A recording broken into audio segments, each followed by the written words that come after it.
In today's video, we are going to go over how social media keeps you poor.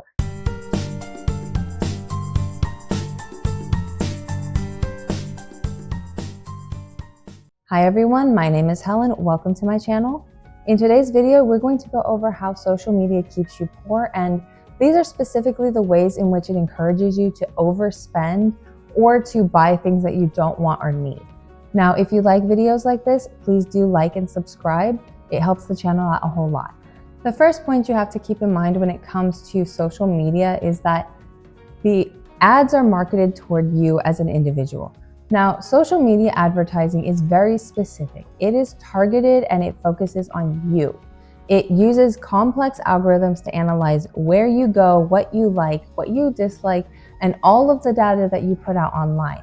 In particular, whatever you're liking on their platform, the algorithm is logging that data, and then you are going to be shown ads that are tailored to you. That means that the ads are going to be focused on things that you like, so you're more likely to buy those items. The second way that social media will keep you poor is through branded content.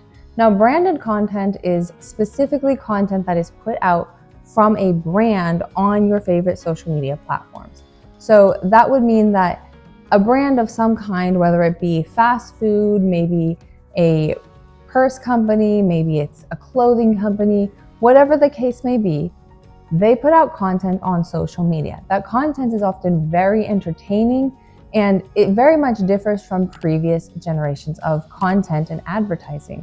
In the past, when commercials were put on television, they had a warning beforehand that it was going to be a commercial coming up. And that was a way of telling the consumer that these products being shown to them or these items shown on the television, these were advertisements. These were not part of the content that you were watching, so it wasn't part of the TV show. Now, branded content is not the same. Branded content is sponsored, but you don't necessarily get a warning that an ad is coming. Sometimes you are shown the ad as just part of your normal scrolling. So when you're scrolling through social media, you might see ads mixed in with other content, and maybe you'll like that content, maybe you won't, but it will be part of the content rather than being a separate advertisement. The third way that social media keeps you poor is through influencer marketing. Now, influencer marketing is pretty simple.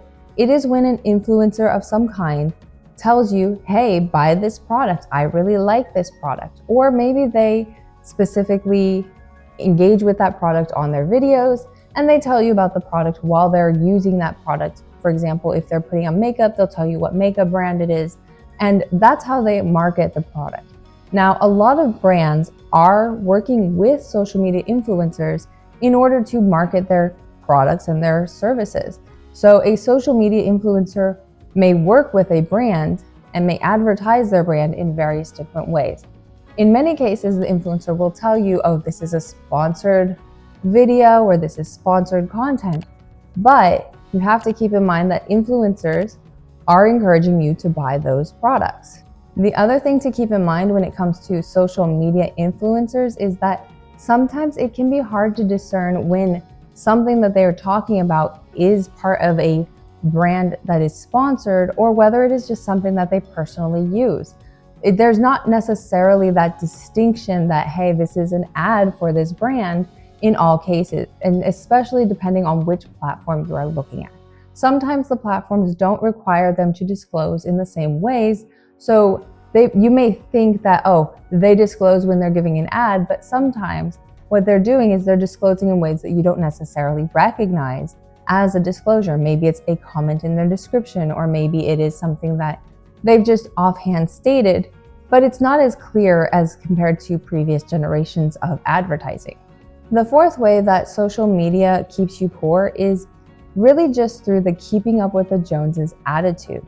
Now, society, especially here in America, encourages people to keep up with the Joneses. That means that people are encouraged to overconsume and they're encouraged to buy more products, and social media is a very easy way to encourage that attitude. Social media causes people to think, hey, I need this product because this person that I like on social media is using it, or, oh, I should buy these items because I want to look better than that person. And This whole attitude of keeping up with the Joneses, keeping up with other people, buying things to show off, that kind of attitude is keeping people poor, and social media really heightens it. So in the past, you maybe might have been comparing yourself to your neighbors or your friend group or other people within your circle. However, social media has opened up people's circles to such a large amount that now you're competing with people who are on the other side of the world. You're competing with people who are really just celebrities in their own right. So if you're comparing yourself to those people and you're like, hey, that person over there, they bought this branded item and I really need to buy that branded item now, you're setting yourself up for a financial disaster. Rather than taking that financial burden on your shoulders, you should focus on how to avoid keeping up with the Joneses and that particular attitude. The final way that social media can keep you poor is really through social proof. Now, social proof is a little bit different than advertising or keeping up with the Joneses. It's really just building yourself up on a certain social hierarchy. It's showing to the world, hey, I am at the top of this particular group, whatever it is that you happen to be involved with. And social proof is really just a way of getting likes, getting dislikes, and showing the world how good you're doing. The problem with that attitude and that particular situation is that you are potentially setting yourself up for financial problems by buying things to impress people who you don't even know. You're buying things with the hope that you will get likes, that you'll get attention, or really that you're just going to improve in some way, but on a social hierarchy. So you're not looking at improving your skills or improving your real situation or your finances. Rather, you're buying items to show off so that you can be perceived in a certain way. And that's not helpful to your finances. It's also not helpful to building up your stability.